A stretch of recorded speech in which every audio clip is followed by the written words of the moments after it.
acronym, and we're going to use it to figure out the context for this book. So it's this one, Soapstones. Yeah, that's looking familiar. Okay. So the Soapstones is a really useful acronym just for figuring out the rhetorical situation. So like last time I had you guys arguing about having no homework. I'm sure you remember actually. So we had this big argument about no homework, right? And the context for that argument was really important because here you were as students making an argument to me as the teacher about why I shouldn't be giving you any more homework. It's 2021, which I think is really important for understanding that argument. Because if we're like, hopefully at the tail end of COVID, you know, so you guys have been through years of like academic, like, what's the word, disruption, and like having to deal with like working from home and all of that nonsense. And so that was kind of important to the context. I think it's also important, like, that I'm like who I am for the context. So like what my experience with school has been. Like I'm out of school now 5 years, which means I was in grad school for a very long time. So I like, you kind of know your audience like loves school, but also is out of school and is not going to return to school. There's all of these different details like surrounding the rhetorical situation that informed how you were making your argument. So this is an acronym for helping us like think of those details so that we can think about like how he is trying to reach his audience at this moment in time. So the first S means subject. The O means occasion. A is audience. P is purpose. Second S is speaker, tone, and style. So that's like how the acronym like plays out here. We're going to go through each of these and you're going to do some brainstorming about each of these in Frederick Douglass's book. So have a piece of paper out, it's something for notes.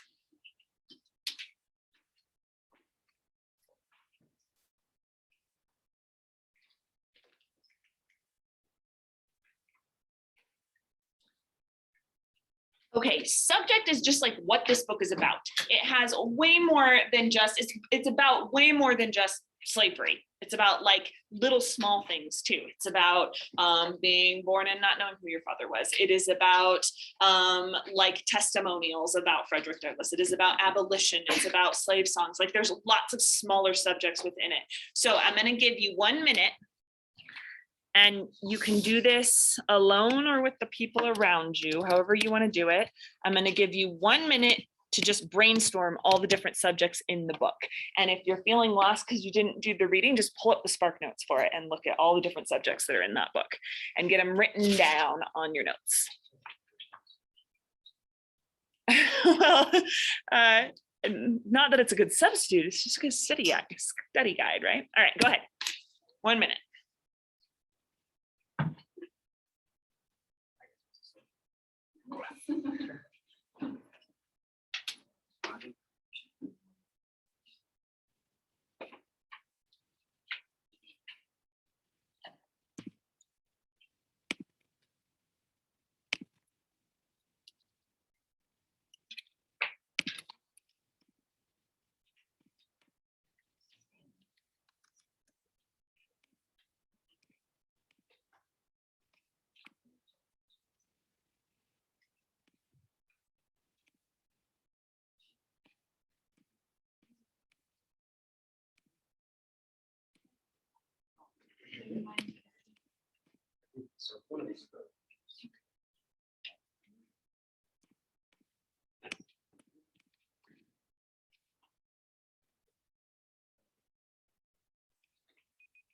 Okay, did you get some topics written down?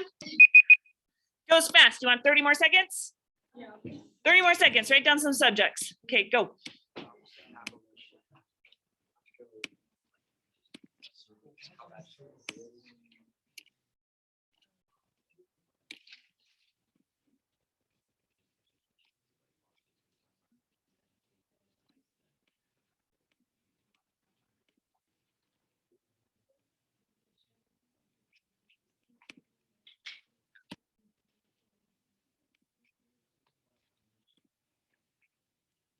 Okay, you got some subjects written down. It's just for brainstorming, right? All right, we're gonna move past that one because I think you are going to realize all of the subjects soon.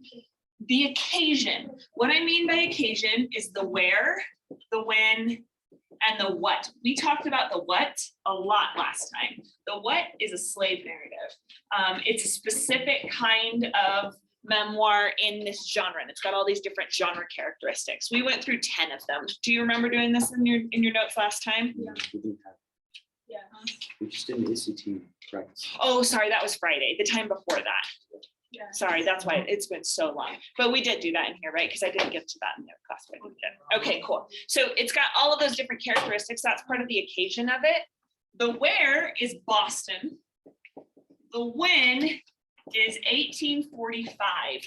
Other than that, I'm gonna let you research the rest of it. So what you're doing for this is you can look up sort of what's happening around this time period, maybe 1820 and plus, and kind of see what major historical events are happening. You could also look at Boston and think about why here, and kind of like what Boston is sort of like around that time period, whatever you can find. And this is why I had you get out your Chromebook so you can do a little bit of research on the occasion. So I'm going to give you 4 minutes to do some occasion research. And again, by yourself or with other people, however you like to work. Okay, go ahead.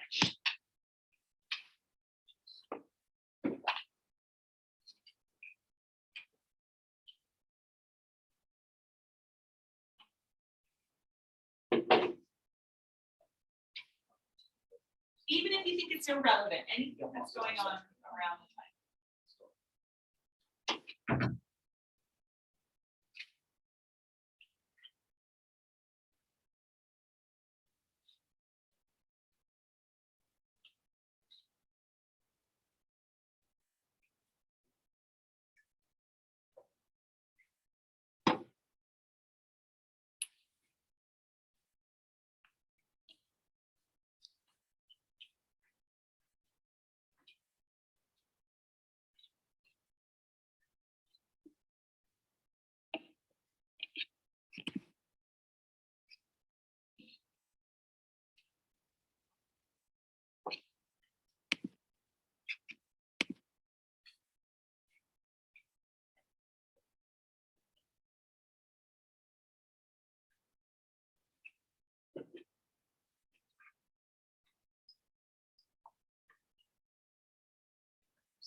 Okay. All right, I'm gonna have you share with the people around you because I'm looking at the paper and there's like just some people have a lot and some people have some skimpy notes. So share with the people around you and tell them what you found out that was like historically significant during this time period or in that area. Either one. Okay, and get some stuff written down on that page.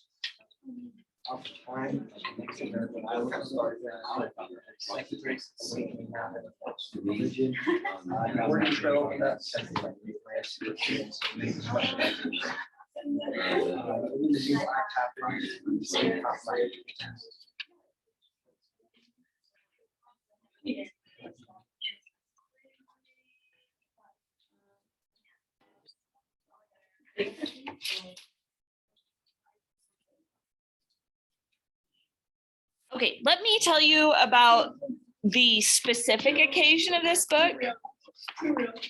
So basically, Frederick Douglass gets out of slavery. He escapes slavery and goes to an abolitionist meeting a few years later. So he's been in New England for a little bit, and he goes to a meeting of the Anti-Slavery Society. That's what it was called. And the guy who wrote the preface to this book, William Lloyd Garrison, he was the one who started the Anti-Slavery Society. So Frederick Douglass is at this meeting. He chooses to tell like the story of his life to the other people at this meeting, and William Lloyd Garrison is there and hears the story. William Lloyd Garrison was actually really important in abolitionist like circles. He started a newspaper called The Liberator, and it was a really famous newspaper with like a lot of circulation, and basically the entire newspaper was about abolitionism. Like the whole newspaper was dedicated to let's end slavery, and it was distributed all over New England. So Frederick Douglass actually had his hands on, you're going to read about it, a copy of this newspaper while he was a slave. When he was just learning to read, he found a copy of The Liberator. So this magazine, this newspaper meant a lot to him. He's at this meeting, the head of the newspaper is there, and the head of the newspaper hears the story and says, Frederick Douglass, you got to come with me. We got to go to all of these different meetings. So for 4 years, they basically toured different anti-slavery society, abolitionist meetings all over the North. And Frederick Douglass would tell his story. And then at some point, they decided that this would be better, not better, but it would reach more people as a book. And so Frederick Douglass wrote down the book, and it was published by the Boston Anti-Slavery Society. And they so it was like actually published by that like society with their printing press, and it was distributed all over the place. Instant bestseller. They printed 5 copies, 5 runs, not 5 copies, but 5 runs. It was thousands and thousands of copies, and they just kept selling out. People really wanted to hear this. Last time I told you that these slave narratives were really popular. I think they're popular for a few reasons. One, because it's this topic that's like outrageous, and so people want to hear more about it. And I think people have like a curiosity about something that they are like so far removed from. Like it's like the South felt like a whole different country, you know? And so they're reading these things.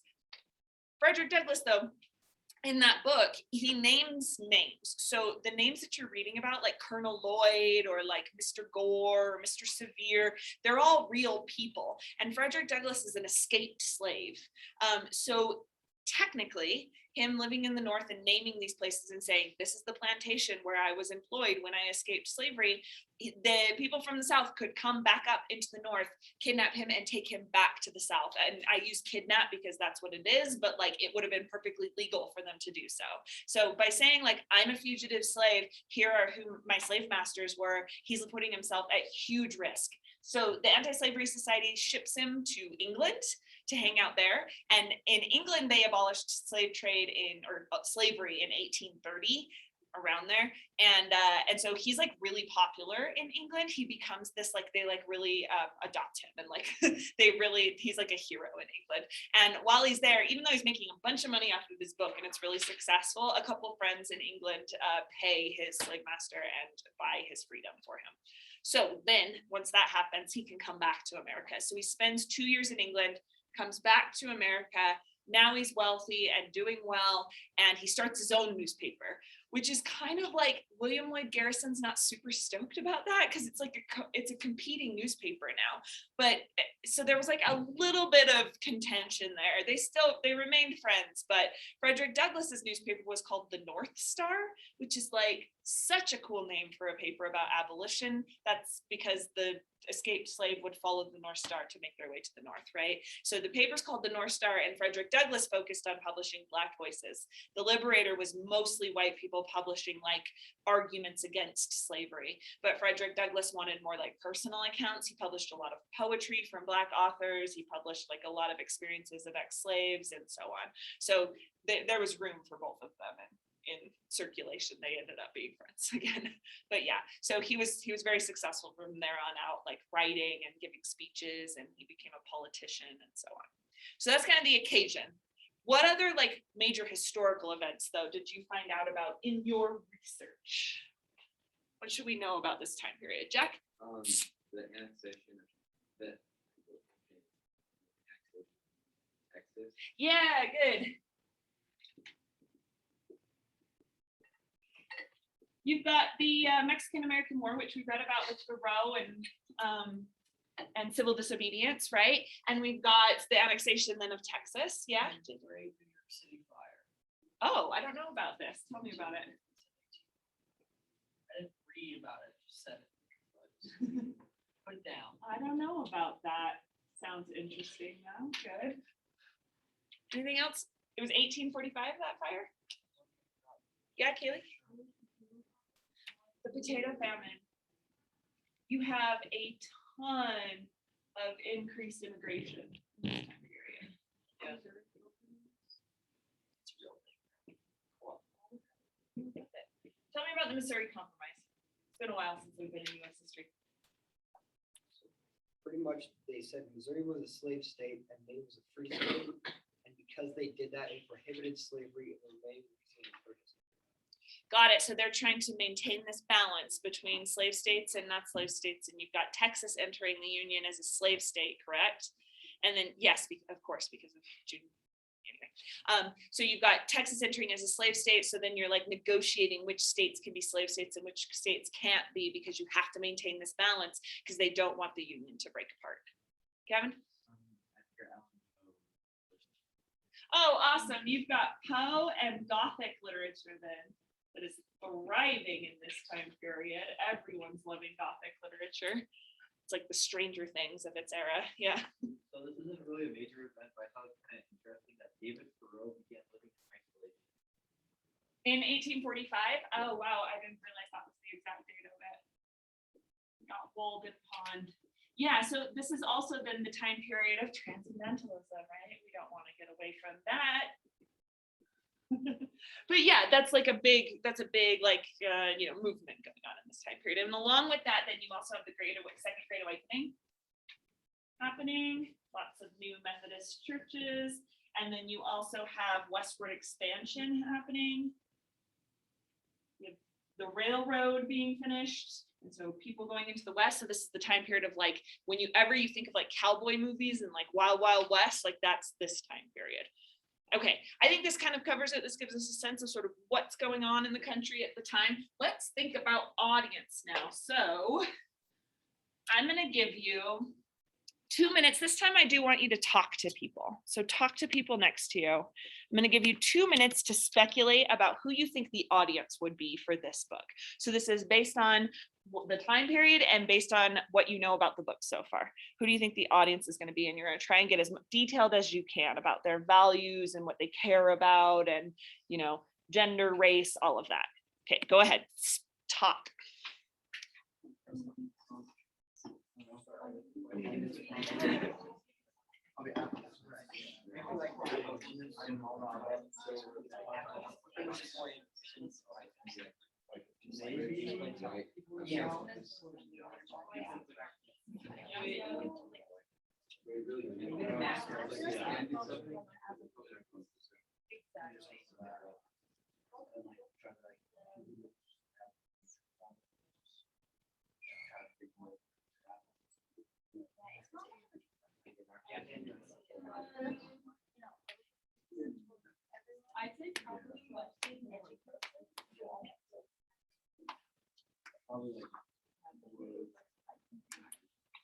Probably more.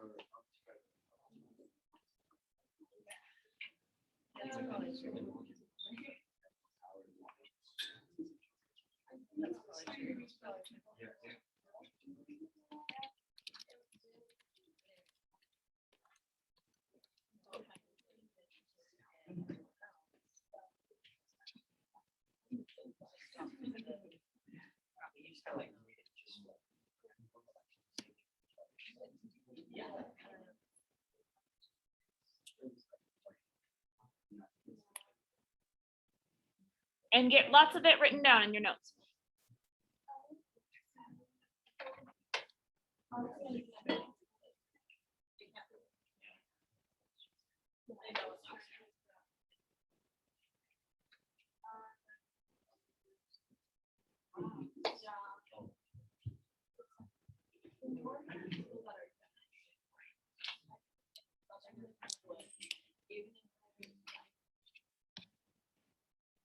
All right, timer. Okay, so what did you speculate about the audience? Let's start with like some of the more obvious things for this book. Do you think that this is going to appeal more to northern audiences or southern audiences? Why do you say northern? Wouldn't that be preaching to the choir? Southern people just aren't gonna, maybe like a book about slavery. Okay, good. So it's like this way that you're going to completely avoid something that's going to like automatically go against your beliefs, maybe. Yeah. Okay, Jackson. Not everyone in the north will exactly what's going on. Yes, good. Okay, so we've got northern audience and maybe a little bit ignorant. By that I mean like ignorant about like the conditions, right?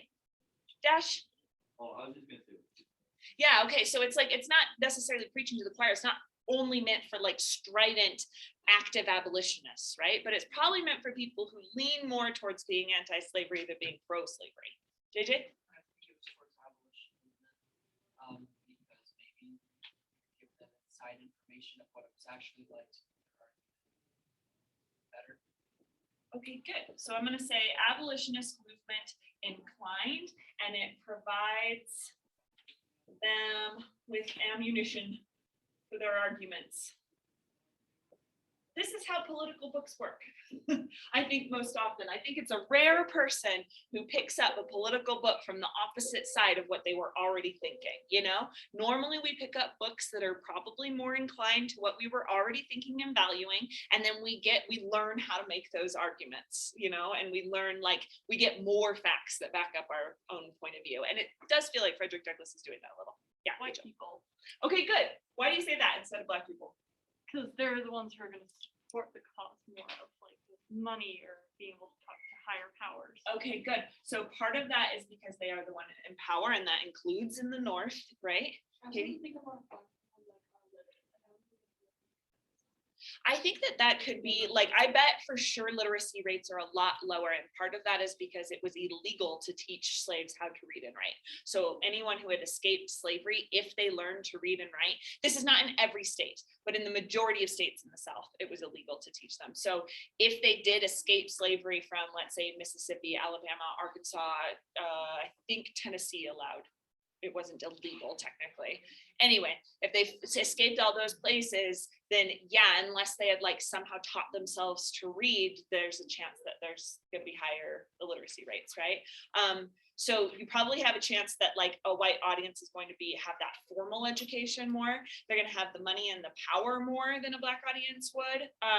But also, just importantly, is a black audience going to be as unaware of the conditions of slavery as is a white audience? How am I saying this?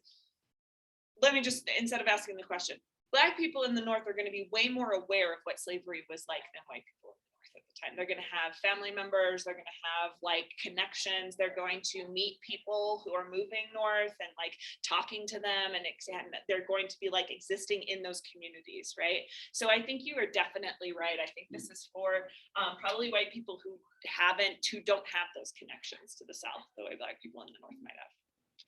Anything else we want to say about the audience? You know, what's really interesting about this time period, you have Puritans, remember Scarlet Letter? You have Puritans from New England, and they really valued teaching people to read. They wanted everybody to be able to read the Bible all the time. That's what you read. And so because of that, literacy rates in New England are extremely high for this time period. And compared to Europe, they are ridiculously high. Like in England, I had just pulled them up, but in like the beginning of the 1800s in New England, literacy rates are like 90%. So even if you are like, you know, the poorest of the poor, you usually can know how to read. So these ideas could be circulated more easily in the North than the South, which did not have those kind of literacy rates. Okay, other things I want to tell you about the audience. So when he first started giving this speech, audiences didn't believe him. They didn't believe that this was his experience. And part of that is because he is what is called an autodidact. Has anyone heard that term before?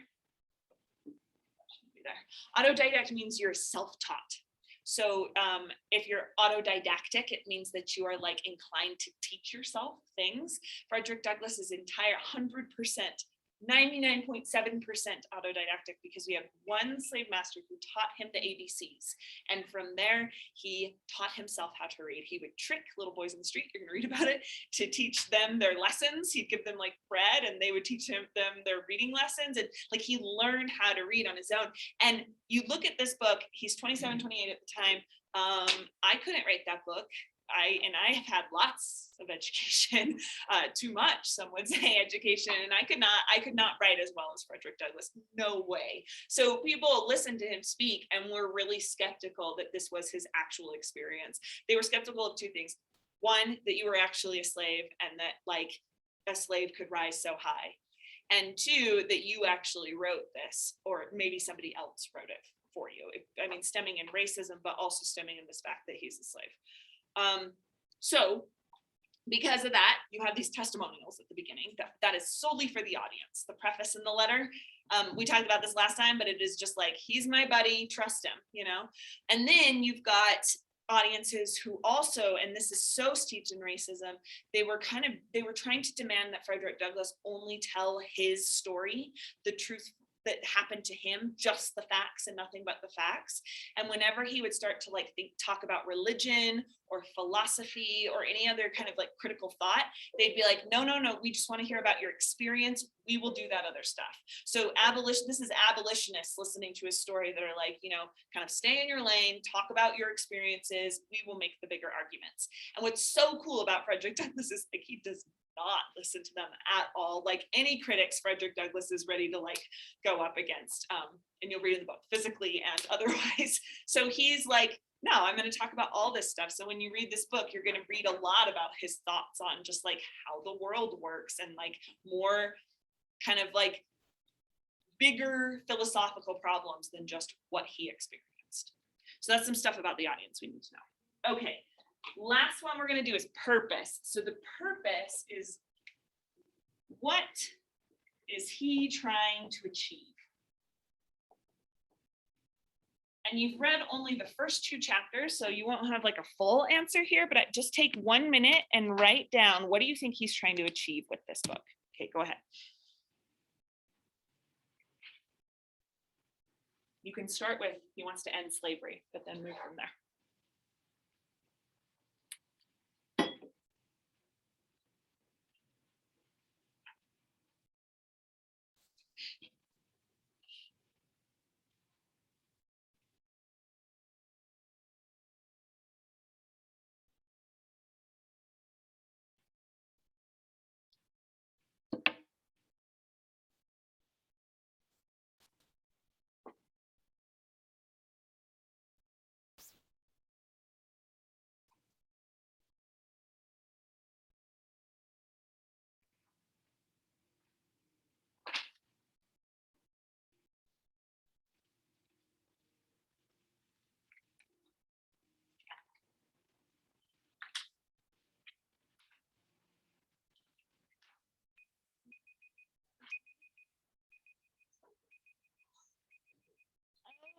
Okay, all right, we're gonna stop there. We're just doing soap.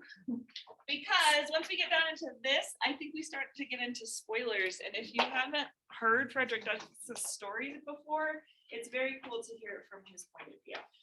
I know they talk about it in history class. So you might have already had it spoiled because it's history, but we'll come back to the rest of the Soapstones. So knowing all this context, reading the preface letter in chapter 1 and 2, we're gonna do something with this. This blue sheet is broken down by chapters. It does not include letter or preface. It just starts with chapter 1. So at this point, you have only read 2 chapters. This is solely for you. So I will collect it and give you some points for doing the stuff that I tell you to do, but I'm not gonna have you I'm not gonna be telling you to fill out this whole thing. This is like a study guide that you're gonna be able to use when it comes time to write a paper about this book.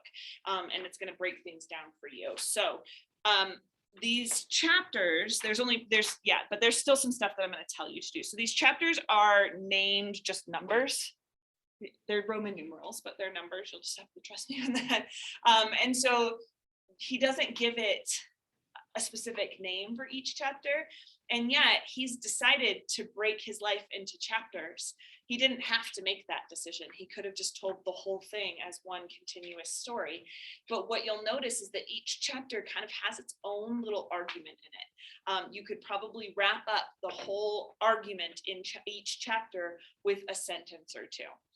So you're going to name the chapters. I've got just chapter 1 and chapter 2 here, but then I have chapter title. You're going to give that chapter a title based on what is in that chapter. So you only have to do 2 of these, but if you haven't read the book yet, again, I would use SparkNotes and use the summary from SparkNotes to figure out what's in each chapter. Let's do this in your group. So will you 4 work together over here? And then Eli, will you work with the people behind you? And then you 4 and you 3, and Kasia, maybe work with these 4 over here.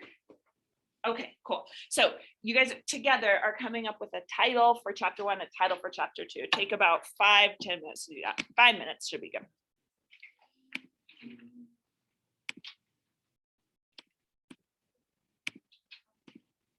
Oh, and you're trying to encompass in the title, you're trying to encompass what the entire argument is in that chapter. So like, how would you do that in a chapter title? All right, go ahead.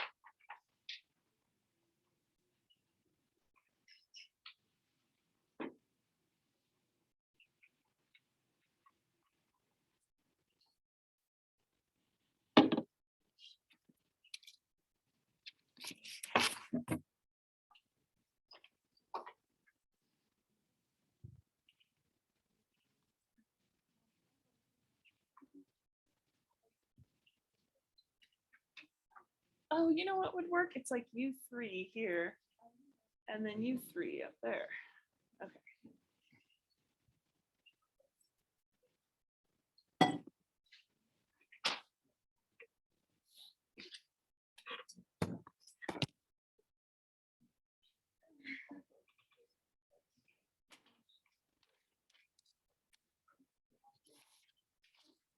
So if you're working at home, you need to do this part on your own. No big deal. You're just naming the chapters in the room instead of the group. Let's make the chapters. All right. So for the rest of that, blue sheet, I was originally going to have you do the counter argument stuff today, but there's too many people who weren't able to read for today, and so we are going to have to do that for next time because it's way too hard to do that section if you haven't actually read it. Maybe we can fill it out as we go. The part that says rhetorical strategies and the part that says notes, that is for you. So eventually you are going to have to write a paper on the rhetorical strategies that Frederick Douglass uses in this book. So as we're having these conversations about the book, you might want to jot down stuff about the rhetorical strategies that he uses, and then whatever we're talking about in here, you are free to use in your paper. So it's just like a help to you to stay organized. Okay, so I want to try a little activity first, though. So you need just a blank piece of paper for this, or a piece of scrap paper. I'm not collecting it. So somewhere in your notes or something like that. And I want you to try and draw what you know of your family tree for me. Just basic family tree here. I'm gonna do my note here. No one steal my identity. I'm about to go off. Make the family tree. Yeah. Yeah, we're just drawing a family tree. Your family tree.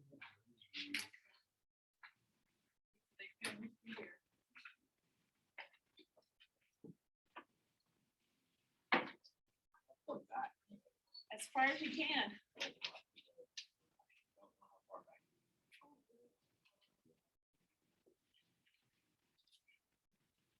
I'm gonna include aunts and uncles and stuff, but you do not have to.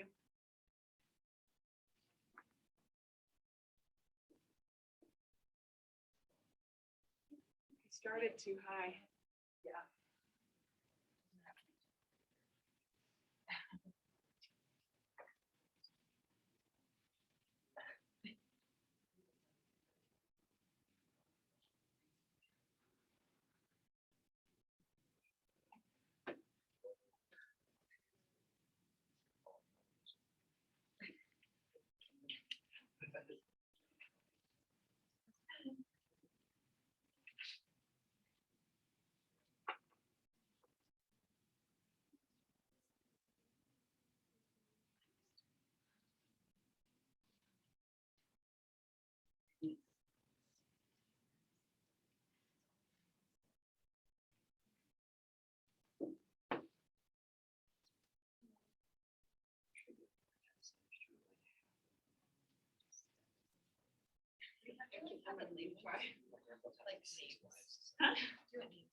However you want to do My it. cousin has 3 and he's rich as balls.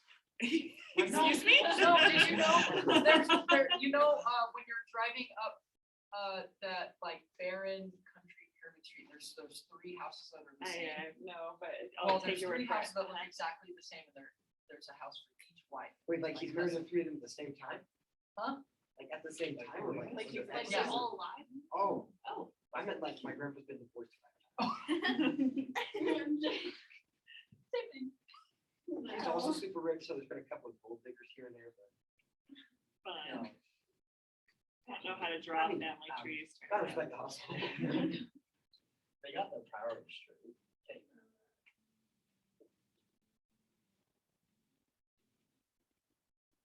Archuleta. David Archuleta. No. David Archuleta.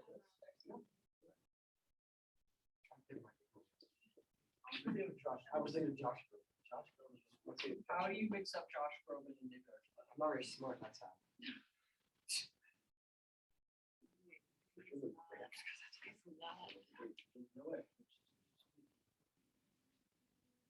No, you're supposed to go back.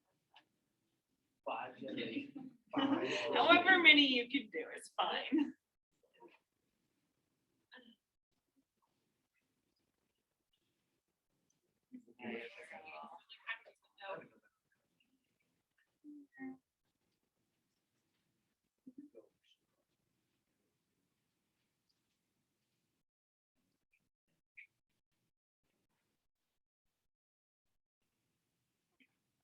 About as far as I can.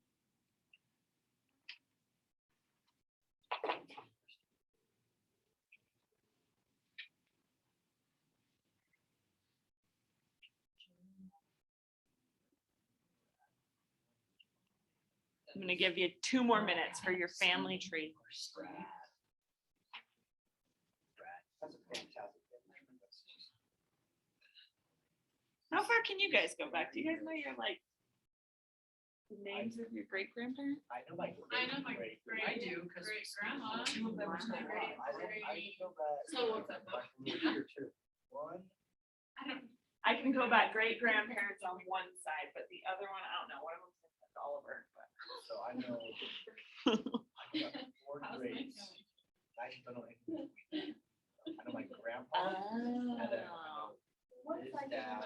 And then between that, I don't know who it is. You just know that there's like someone that kind of started it all. Yeah, that's like, he's one of my kids in Utah. Oh, I see. You know, that- Got it. Got it. But I don't know anything.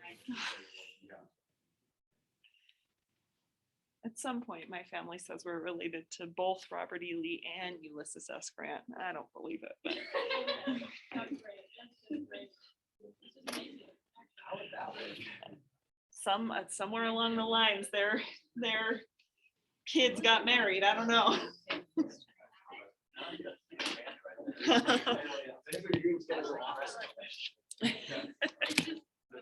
Three muskets. So this girl, her daughter, this guy. What's my great grandma? Betsy. Oh. Yeah, is it Betsy? Grandma's like, oh, My grandma's name is Lucy.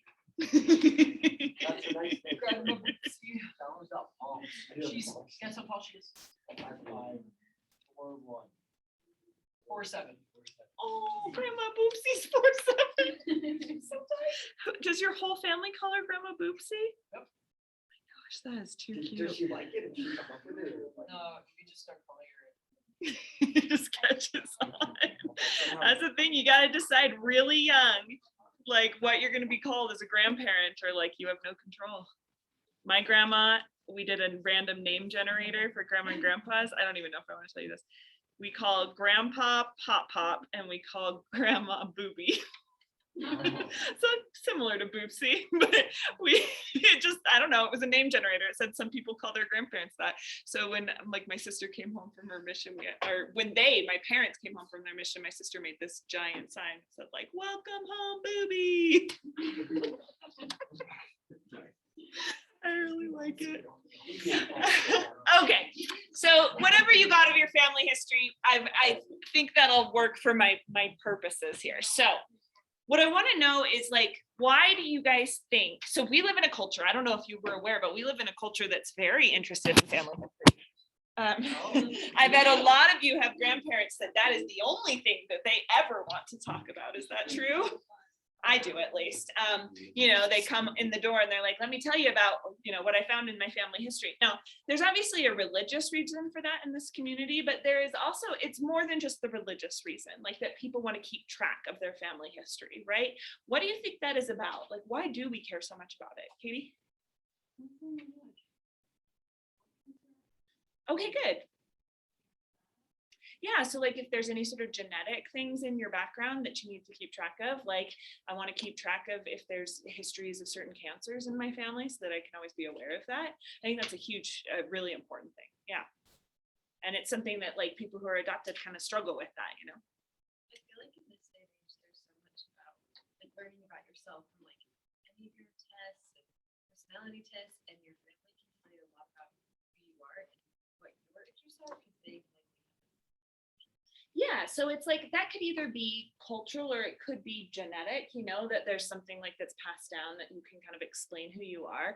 But I think you're totally right. Like we are very interested in almost like someone else revealing to us about ourselves or confirming things about us. Like when I take a personality test, the reason I'm taking it isn't necessarily to find out something new about me. It's like to know that I fit into a certain category and that like people can like kind of know my type, and family history might provide that, where there's like this whole history of people who share something with you and can kind of explain who you are.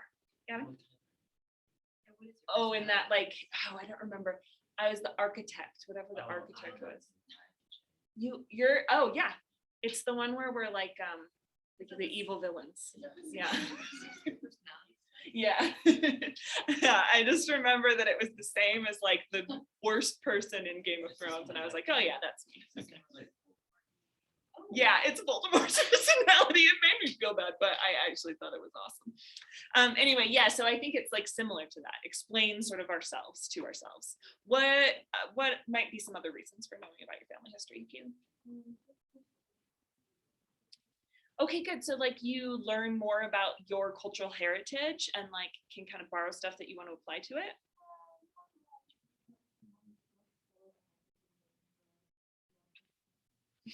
Okay, good. So it's like, then it is more about like making sure that your culture is preserved. Okay, got it.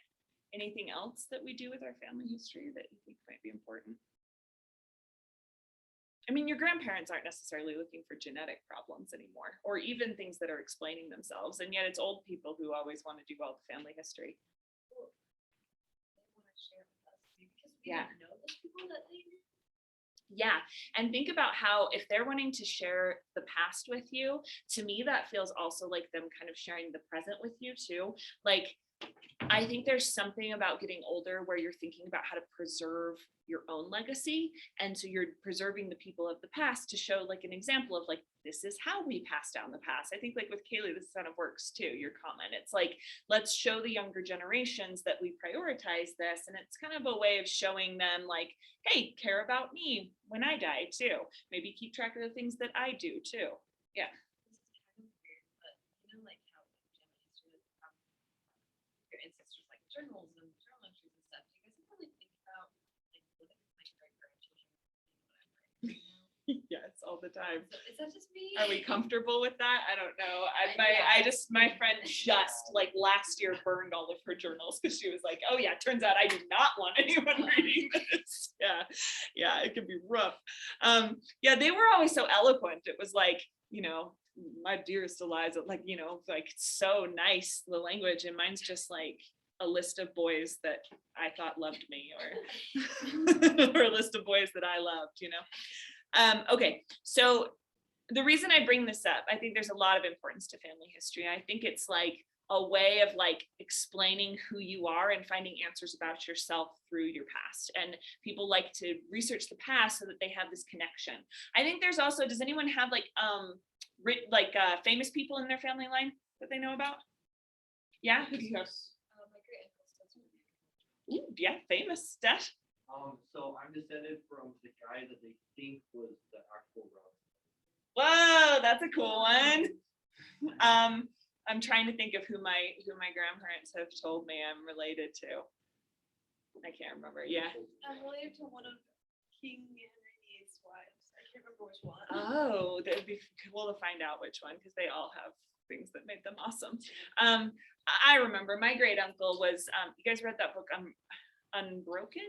No, what was it called? The guy who was shot down and went to the Japanese prison of war camp. Okay, so I'm not related to that guy. Don't get excited. But there was a guy in that camp, and he talks about him in the book. He was the guy that they like decided was like trustworthy enough to pass out the rations. His name was Lauren, and that's my great uncle. So it's really sad, and his story was really sad.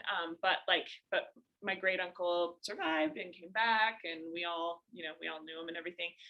I didn't experience that, and yet I take every opportunity possible to tell people that I'm related to that guy. Whenever anyone like talks about that book, I'm like, oh, I'm related to a guy in that book, and like, why should I take pride in that idea? But there is this sort of thing to family history where you do take like pride in your ancestry. I also think that, like in our day, people, I mean, everybody, it's human nature to crave a feeling of importance. Yes. And so everyone's looking for their 15 seconds of fame. And if that's your claim to fame, then Yeah, I think so. Yeah, maybe if I were the person that's the famous one, I wouldn't do it as much. Yeah, I totally agree. Okay, let's read now the first two paragraphs of Frederick Douglass's book, chapter 1, and you'll see why this is relevant because he doesn't have that access to family history. And I think it's a source of pain for him. So open up your books, chapter 1, paragraph 1 and 2. All right, I'm just going to read you the first part. So the first part's about his age. I was born in Tuckahoe, near Hillsborough, and about 12 miles from Easton in Talbot County, Maryland. I have no accurate knowledge of my age, never having seen any authentic record containing it. By far, the larger part of the slaves know as little of their ages as horses know of theirs, and it is the wish of most masters within my knowledge to keep their slaves thus ignorant. I do not remember to have ever met a slave who could tell of his birthday. They seldom come nearer to it than planting time, harvest time, cherry time, springtime, or fall time. A want of information concerning my own was a source of unhappiness to me, even during childhood. The white children could tell their ages. I could not tell why I ought to be deprived of the same privilege. I was not allowed to make any inquiries of my master concerning it. He deemed all such inquiries on the part of a slave improper and impertinent and evidence of a restless spirit. The nearest estimate I can give makes me now between 27 and 28 years of age. I come to this from hearing my master say sometime during 1835, I was about 17 years old. So we get two like pieces of information about him here that's really important. One is where he was born. I was born in Tuckahoe near Hillsborough, 12 miles from Easton, Talbot County, Maryland. That specificity of that, the way that he can like pinpoint where he was from, really juxtaposes with the vagueness of his age. Right. So right in the very beginning, he's using this juxtaposition as a rhetorical strategy. Why do you think he chooses to start with the specifics of where he was born? How does that like appeal to his audience, or like how does it create some kind of argument? Yeah, Keith. Shows that he knows more than people would think, because like if you don't really, I feel like people would assume that if you don't know your birthday, you don't really know anything. And that kind of proves that like, hey, at least I know where I was born. Yeah. And I think it's like him saying like, I care about this. Like I sought out like the details and they were denied me. This was what I could find out. So it like shows that level of care. Do you think it's significant that he starts with the place of his birth? It feels so natural because that is often like how we start stories. I was born in Sacramento in 1984, but for him, the place where you were born is a lot more significant than it is for us. Why do you think that'd be the case? Kaylee? Yeah, okay. So I think that's a huge part of it. Like, it's like he's going to keep talking about providence in this book. Like, it was like this was sort of like the luck of the draw was he was born here, and he's this place of his birth. That's also his employment. Like that is the plantation where then he belonged to as a laborer, right? So it's really important that he labels where I was born, because it's like I was born into being an employee, basically. I was born into being an unfairly, treated because of these certain slave laws, but like that is sort of like the luck of my birth is like, this is the place where I'm employed. And it doesn't really matter for anybody else in this book who his mom was, who his dad was, what his age was. What matters is where you were born, because now you are a warm body on this plantation and you're going to grow up and you're going to work for us. So he starts with that little bit, and then he says, I knew as little, most slaves know as little of their ages as horses know of theirs. So what's he doing right there with the rhetoric? Kaylee? Sorry, what was that? Yeah, so it's like this way of like, not just like, I think the way she said it is great. It's a dehumanizing tactic, right? It's like, this is how the slave owners treated their horses. They treated us the same way. Do you think it's significant that it's horses and not any other kind of animal? Also, when like slave owners would buy slaves, they would check their teeth, so just like horse owners would do to people as well. Yeah. And like also horses are really they're not really independent, because like if like wild horses like mustangs and stuff like that, I don't know how they're like known to be like crazy and reckless and dangerous, and then like the nice ones are always tamed and controlled by people and ridden by people and like stuff like that. Right. Yeah, I love that. They're like so domesticated. It's not like a pig which like lives in a pen, but you don't have to like rely on it for other tasks. It's going to be a pig until it serves its use. A horse, it's like in constant use by people. I was gonna say, they're kind of like more like workers, but they have to be what to do. So it's like, oh my God, let me ride you and jump over this stick. Right. So it's like a dehumanizing as a animal of labor and as an animal that has been like tamed. And I like Keegan's point about like how it's like wild horses would not act this way. Wild horses have this potential to be wild and dangerous and maybe, like free. But yeah, exactly. But you've got like, wild horses can't be broken. But then you've got like the juxtaposition with a domesticated horse, and that's what he's being compared to here. And he says that he wanted to know his birthday, slaves only usually know their birth in terms of planting time, harvest time, cherry time, springtime, or fall time. Why is that significant that he lists all those? Why not just say, yeah, they don't really know the year of their birth at the time of their birth? Down? I think it just kind of puts in perspective like how they lived. They didn't, deal with like the months and stuff. They just like lived with what they were doing.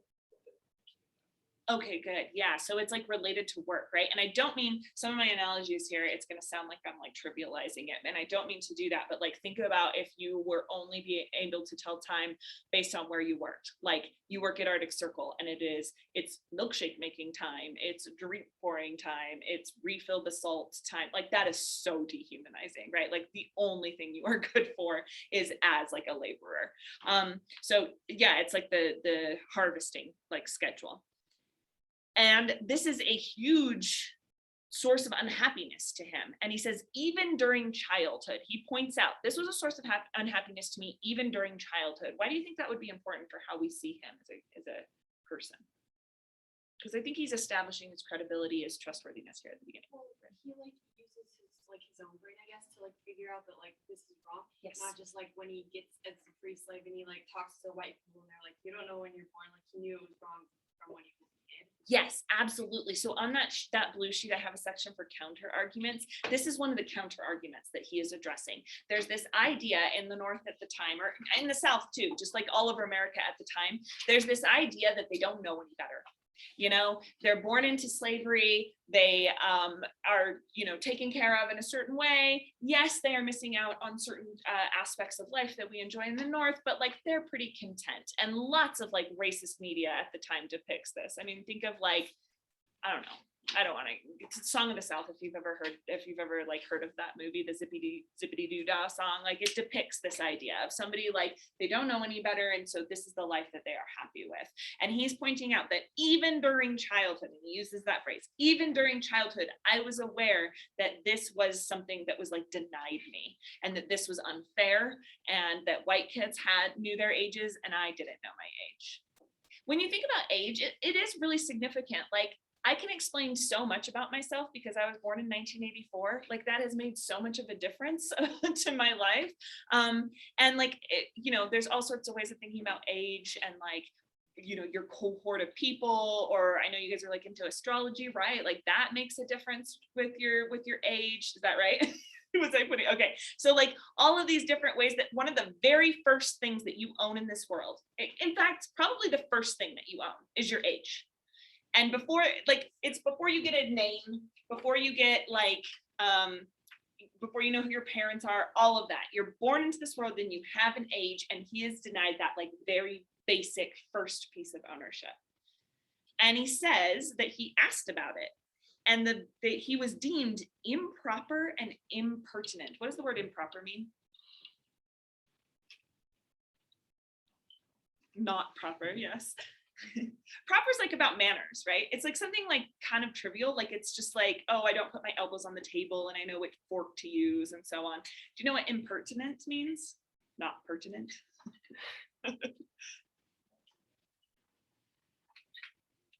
Anyone know what impertinent means? A little bit, Kaylee?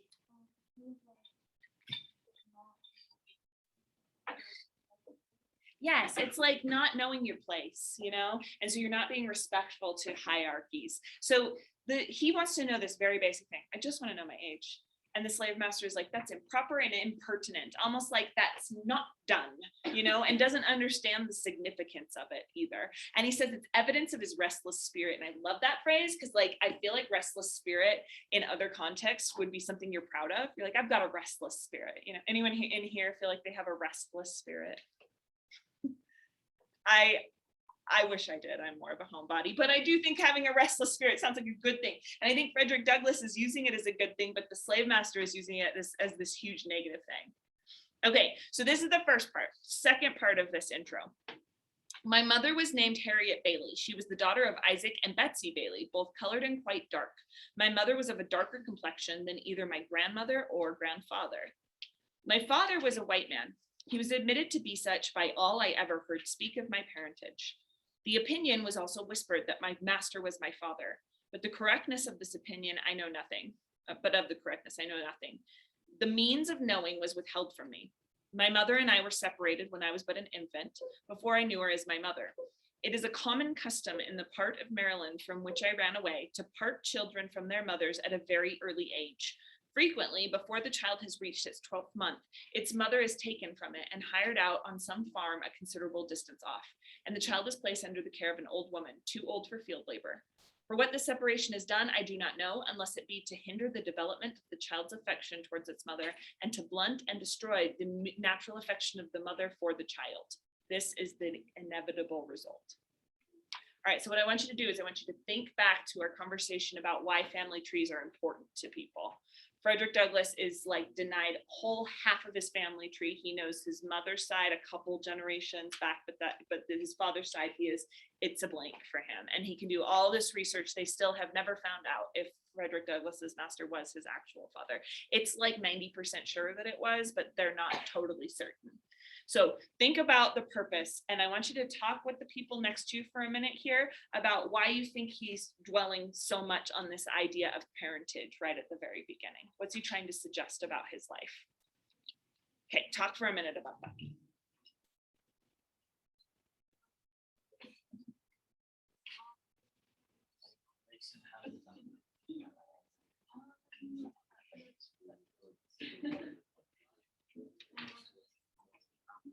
Yeah.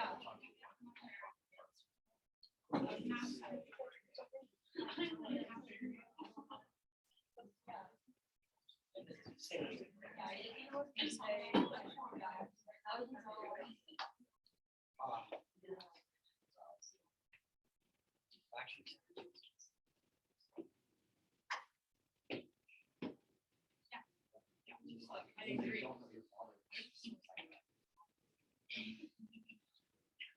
Okay, tell me, why do you think it, I mean, we had this whole discussion about family trees. Why do you think it's important that he's talking about like his parentage at the beginning? What is he revealing about himself? I'm curious if he's just lacking the support and the love.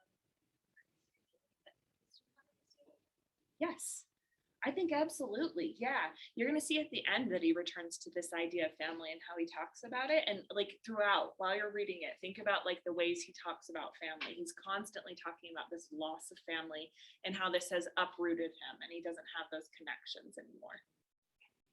Yeah. What else is he talking about here at the beginning?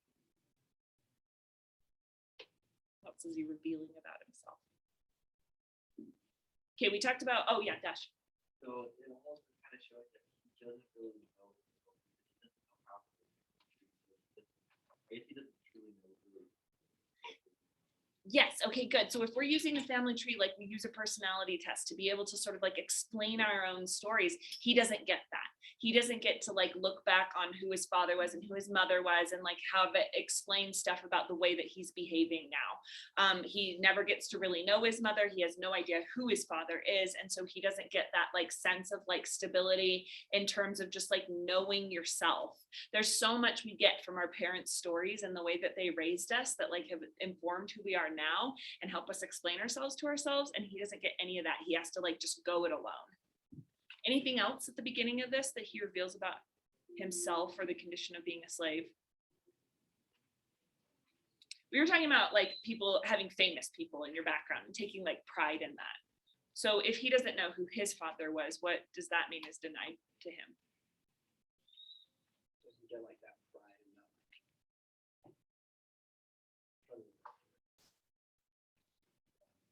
What was it? Like satisfaction. Like Yeah. being, like look up and be like, yeah, that's my dad. Like, Yeah. Right, like JD mentioned, like one of his forefathers was the first to come to Utah, right? And so you get to drive around Utah and be like, that was Grandpappy's, you know, building, or like, yeah, yeah. It's awesome. It's like now I feel like you like belong to Utah then, right? Like Utah is your place because it was your great grandpa's place. He doesn't get that. And I think that's really important, not just for Frederick Douglass, but for slaves in general, because they were so often, their families were broken apart. They lost track of who their family was and what their ancestry was. Like they had a huge part in building the country.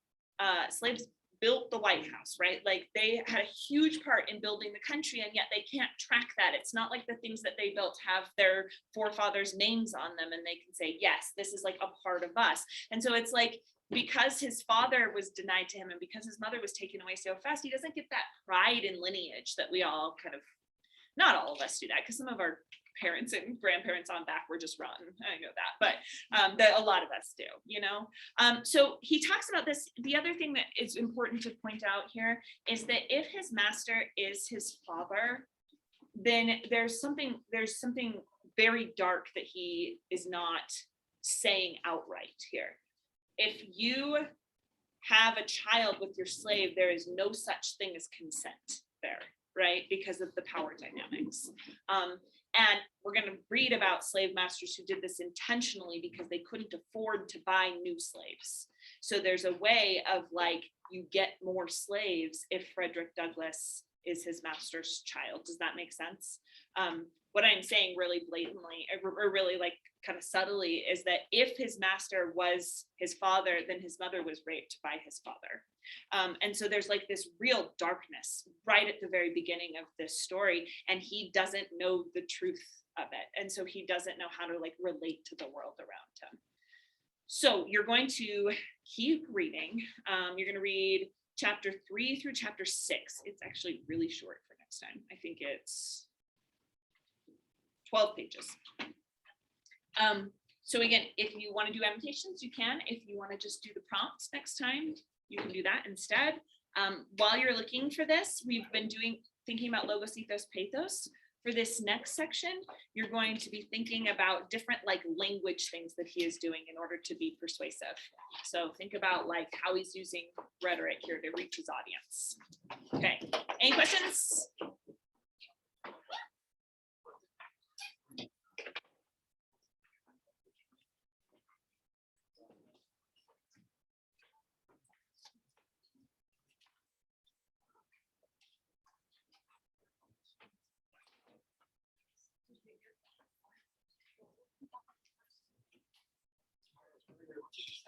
We got sandwiches.